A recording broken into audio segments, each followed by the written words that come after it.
अब प्यारे बच्चों दूसरा पेज पलटिए और दूसरा पेज है वो हम स्टार्ट करेंगे।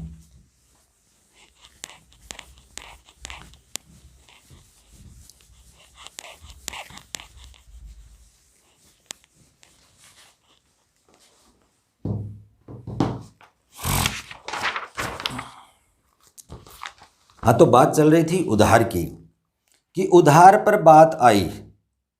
तुम जब भी जो भी खरीदो तुरंत पैसे देकर खरीदो। बिल्कुल सही कहा इन्होंने, चेस्टरफील्ड ने, कि जो भी खरीदो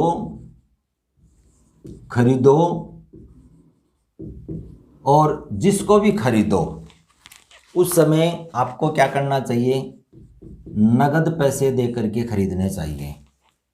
कोई भी सामान है, कैसे, अगर आपको ये मान लो उधार में अगर आप कोई भी चीज़ खरीद रहे हो तो दुकानदार है वो 9 के 12 रुपये लगाएगा, अर्थात वो 9 की चीज़ है तो वो उसको क्या करेगा, 3 रुपये ज़्यादा लेकर के आपको बेचेगा। तो एक तो ये बेनिफिट हुआ कि यहाँ पर हमें क्या करना पड़ेगा, 12 की जगह 9 रुपये देने पड़ेंगे तो हमारे 3 रुपये बच गए। ठीक है ना। एक साथ में हमने उधार न लेकर के नगद लिया तो जितना हमारे पास में धन था उतनी हम क्या करेंगे, ज़रूरत की चीज़ है वो खरीदेंगे, ज़रूरत की। तो ज़रूरत की चीज़ क्या होगी, हमारे काम भी आएगी और भविष्य में है ना वो हमारे लिए सुखदायी भी होगी। तो इसलिए हमेशा जितना हो सके, संभव हो सके प्यारे बच्चों, जो भी चीज़ें खरीदें आप नगद पैसों से ही खरीदें, उधार तो बिल्कुल न करें। अब उधार करना कई बार है इतना भारी पड़ जाता है कि समय पर न पैसे देने के कारण प्यारे बच्चों आपकी है ना इज्जत भी है वो क्या हो सकती है, खराब हो सकती है। उधार मांगने वाला आपको भरे बाजार के अंदर बेइज्जत कर सकता है। इसलिए ज़्यादा से ज़्यादा मेरा एक ही कहना है कि जितना हो सके प्यारे बच्चों नगद में हर चीज़ है वो खरीदने की कोशिश करो, उधार में मत करो, क्योंकि एक तो पैसे ज़्यादा लगेंगे और साथ में अगर समय पर नहीं दिए गए तो बेइज्जत होने का बहुत ज़्यादा खतरा बना रहता है। आगे कह रहे हैं कि उधार खरीदना फिजूल खर्ची को बढ़ावा देना है, और वास्तव में सही है कि उधार जब कोई चीज़ लेते हैं तो एक की जगह हम क्या लेते हैं, 3 चीज़ लेते हैं। ठीक है, अब तो एक तो 2 चीज़ें हैं वो फालतू में आ गई, तो इससे क्या होता है, एक फिजूल खर्ची को बढ़ावा मिलता है। आजकल जो क्रेडिट कार्ड है जो चला हुआ है ये भी एक मतलब उधारी दिलाता है चीज़। और मैंने देखा है, मेरा एक दोस्त भी है, अब उसने क्रेडिट कार्ड ले लिया और उधार वो जैसे मान लो वो क्रेडिट कार्ड से मतलब है ना सामान खरीद खरीद करके इतनी मतलब उसने किस्त कर ली कि किस्तों को भरना मुश्किल हो गया। अब एक बार है ना हम कोई चीज़ लेते हैं ना तब तो हमें लगता है यार आगे कोई बात नहीं 5,000 की दे देंगे, किस्तों में दे देंगे। थोड़े दिनों बाद में एक और ले ली 5,000 की, कोई बात नहीं किस्तों में दे देंगे। थोड़े दिनों के बाद में कोई टीवी ले लिया, कोई फ्रिज ले लिया, कोई मोबाइल ले लिया, कुछ ले लिया। तो क्रेडिट कार्ड ने उसको इतना मतलब EMI के अंदर इतनी किस्तों में बांध दिया कि अब उसके ये समझ में नहीं आ रहा है कि कौन सी किस्त में कब भरूं। तो कहने का मतलब है कि उसकी ज़िंदगी है वो क्या हो गई, किस्तों में हो गई। ठीक है ना। तो किस्तों की ज़िंदगी या उधार की ज़िंदगी, वही बात है कि उधार की ज़िंदगी है वो किस्तों की ज़िंदगी बन गई कि कभी किसी की किस्त चुका रहा, कभी मोबाइल की, कभी टीवी की, कभी फ्रिज की, कभी किसी की, कभी किसी की, कभी कपड़ों की, कभी किसी की। तो कहने का मतलब है कि उधार का मतलब है फिजूल खर्ची को बढ़ावा देना। आदत पड़ जाती है और मन भी उसी तरह से चलने लगता है, कहता सा लगता है कि यार खरीद लो, बाद में देखा जाएगा। इससे अपनी जो व्यय करने की जो क्षमता का पता नहीं चलता और पैसे की स्थिति हमेशा डावाडोल रहती है। बिल्कुल, अपनी जो कैपेसिटी है कि अर्निंग कितनी हो रही है, आउटगोइंग कितनी हो रही है, इसका कभी पता नहीं चलता कि मैंने इस महीने में कितने खर्च किए, इसका कोई हिसाब किताब, कोई खर्च करने वाला व्यक्ति है कभी हिसाब किताब नहीं देखता। अंत में उसको जब किस्त भरनी होती है या उस पैसे देने पड़ते हैं, तब उसकी स्थिति है वो क्या हो जाती है, डामाडोल हो जाती है। तो इसलिए उधार की ज़िंदगी के बारे में या उधार के बारे में यही कहना है कि सोच समझ करके उधारी करनी चाहिए। आगे कह रहे हैं, पर हाँ, जब तुम बड़े होगे और तुम्हारा परिवार होगा, तब किसी दुकान पर खाता खोलना और महीने का सामान खाते में लिखवा करके लेना या कुछ चीज़ों को किस्तों पर लेना शायद ज़रूरी हो जाएगा। भी आपका परिवार है, मान लो आप बड़े हो जाएंगे और उस समय आपको क्या करना होगा कि अपनी मतलब परिवार को चलाने के लिए आपको कहीं ना कहीं किसी न किसी दुकान से है ना खाते में क्या होगा, सामान खरीदना होगा। तो उस समय आपको पता लगेगा कि किस प्रकार से हमें किस्तें चुकानी पड़ती हैं, किस प्रकार से उधारी चुकानी पड़ती है। तो उस समय है वो थोड़ी एक अलग बात होती है, लेकिन वो भी एक गलत बात है।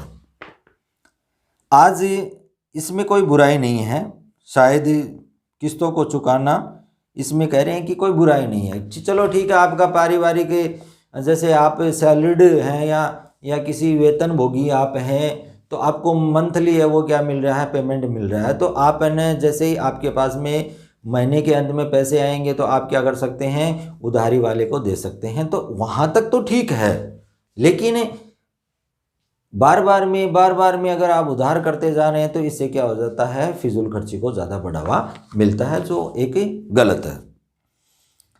यह सब अब आधुनिक जीवन की एक शैली बन चुकी है, ढंग रीति बन चुकी है ये आज, कि उधारी लेना भी एक बहुत ही आधुनिक शैली है। ध्यान केवल इस बात का रखो कि अपने बिल हर महीने चुकाओ और किस्तों का जो भुगतान है वो भी नियम से करो। बिल्कुल सही कहा उन्होंने कि जो हमारे बिल होते हैं या हमारी जो किस्त होती है उनको हमें क्या करना चाहिए, समय पर और नियम से चुकाना चाहिए।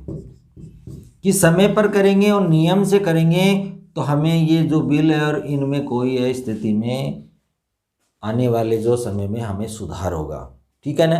तो उनका बिलों का भुगतान है वो समय सुनिश्चित करना चाहिए कि उस समय हमें करना चाहिए और नियमबद्ध तरीके से है ना उनको क्या करना चाहिए, चुकाते हुए चलना चाहिए।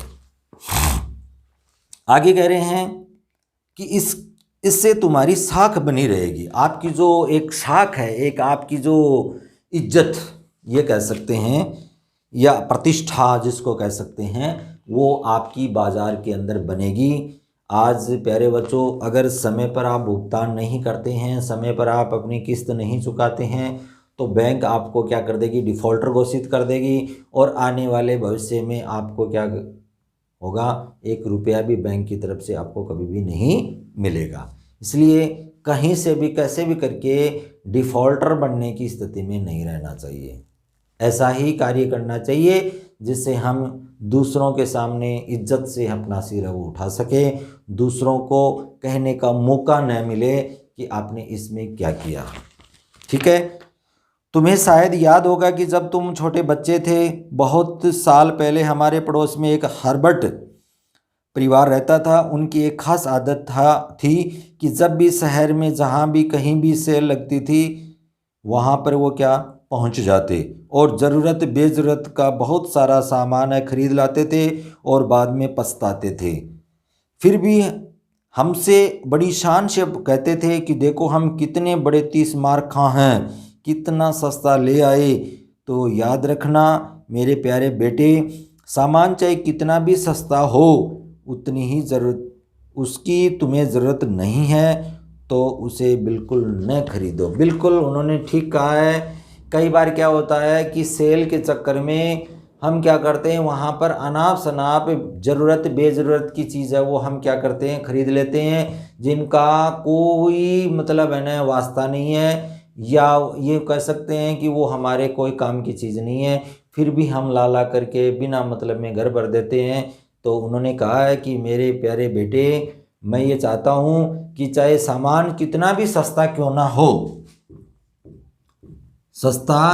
ना हो, हमें वही सामान खरीदना चाहिए जो हमारे लिए क्या हो, उपयोगी हो। उपयोगी सामान हो, सस्ता हो, कोई दिक्कत नहीं है, लेकिन ज़रूरत के अनुसार हो। कि ज़रूरत है ही नहीं, सस्ता है और उपयोगी भी नहीं है और उसको हमने ला करके भर के है ना बिना मतलब में छोड़ दिया तो कोई मतलब वाली बात नहीं है। आगे कहते हैं कि तुम्हें अंत में मैं जानता हूं कि तुम अब मेरी इस बात पर हंसोगे। अच्छा लो, पहले हंस लो। हंस चुके तो सुनो, हर महीने तुम्हें जो मिले हैं और जो तुम खर्च करो उसका हिसाब रखने के लिए एक छोटी सी डायरी खरीदो। बिल्कुल सही कहा उन्होंने कि हमें क्या करना चाहिए, अपनी खर्च का एक डायरी में हिसाब किताब है वो लिखना चाहिए।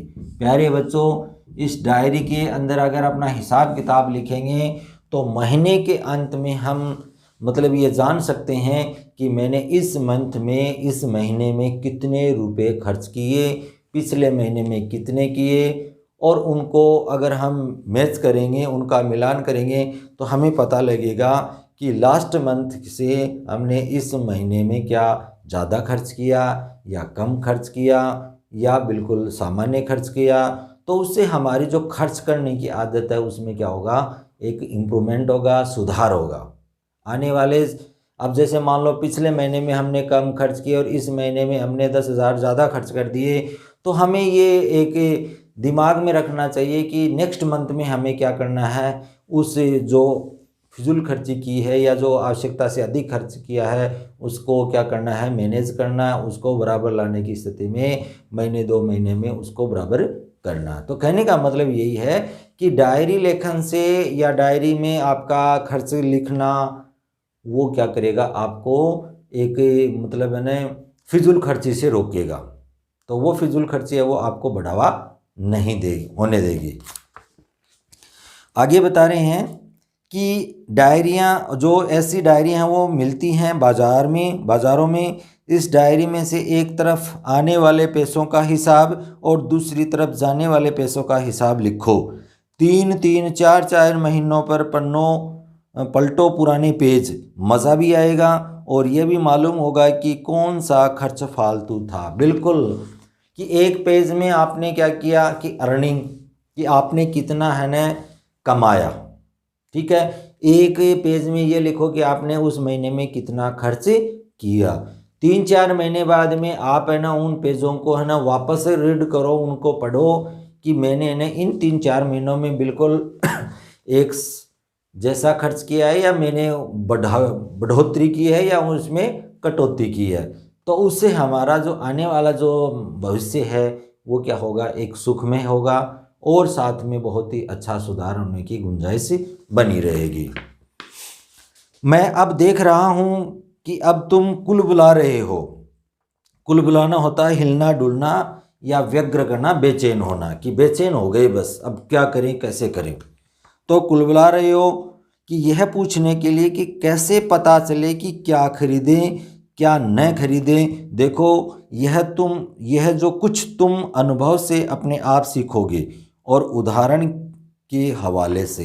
बिल्कुल सही है कि कई बार ये सोचते हैं कि इन्होंने इतना बड़ा बखान तो कर दिया, इतना ज्ञान दे दिया, इतना ये सब कुछ बता दिया, लेकिन हमें ये कैसे पता चले कि भाई है ना क्या खरीदना चाहिए क्या नहीं खरीदना चाहिए। बिल्कुल सही बात है और सही एक प्रश्न है प्यारे बच्चों, लेकिन ये चीज़ आपको आपके मस्तिष्क पर मतलब है ना जोर डालने पर पता लगेगी। दूसरों को देखें, हर चीज़ को परखने की कोशिश करें, विवेकशील बनने की कोशिश करें। विवेकशील का मतलब होता है कि अच्छा क्या है और बुरा क्या है। ज़रूरत की चीज़ है तो खरीदो, अन्यथा उसको हाथ भी मत लगाओ, देखो भी मत। बहुत कुछ लोगों के जीवन को देखकर भी जानोगे। दूसरों के जीवन को देखो कि कौन फिजूल खर्ची कर रहा है तो उसकी ज़िंदगी में क्या बदलाव आए, और एक अच्छे से सही सदुपयोग कर रहा है तो उसकी ज़िंदगी में क्या इम्प्रूवमेंट हुआ या क्या हुआ। तो एक चीज़ को हम देखेंगे उधार वाले को और एक नगद वाले को देखेंगे तो हमें बिल्कुल साफ स्पष्ट मतलब पता चल जाएगा कि ये व्यक्ति कितना दुखी हो रहा है और ये कितना व्यक्ति सुखी हो रहा है। तो आने वाले समय के अंदर है ना हम उन्हीं के अनुसार हम वो काम करेंगे तो बहुत ही अच्छा है ना, हमारे जीवन के अंदर भी अच्छा होगा। एक बात का ध्यान और रखना है, पैसा सिर्फ साधन है, कि एक आपका साधन है, एक आपका वो जरिया है जिससे क्या कर सकते हैं, अपने सुख का, आराम का, काम के लिए सुविधा का, कि आप उससे क्या कर सकते हैं, सुविधा प्राप्त कर सकते हैं, उसमें सुख प्राप्त कर सकते हैं, उसे हर चीज़ से कहने का यही है कि आराम कर सकते हैं पैसे से। लेकिन वह जीवन का लक्ष्य नहीं है, कि जीवन का लक्ष्य पैसा नहीं है। कठिन लग रही है ये बात तो इसे एक बार और पढ़ो, समझ जाओगे। तो मैं अब देता हूँ तुम्हें बहुत प्यार और लेता हूँ तुमसे विदा। अगली बार तक के लिए तुम्हारा पिता लॉर्ड चेस्टरफील्ड। तो ये था एक पिता के नाम, सॉरी, पुत्र के नाम पिता का पत्र। तो ये इसके अंदर आपने भी जाना, मैंने भी जाना, और आप दूसरों को भी बताएं कि प्यारे बच्चों, धन का जो सदुपयोग है वो किस प्रकार से हम कर सकते हैं। फिजूल खर्ची न करके भी हम क्या कर सकते हैं, धन का सदुपयोग कर सकते हैं। इसलिए जो भी पैसे मिलते हैं, मेरा यही कहना है कि उनको आप ज़्यादा से ज़्यादा बचाने की कोशिश करें, ताकि आने वाले जो संकट का समय है उसमें वो पैसा क्या करे, आपके काम आए और आपके जीवन को सुखी बनाए। और कोई भी इस चैप्टर में बात समझ में नहीं आती है तो बेझिझक वो मेरे से संपर्क करें। जय हिंद, जय भारत।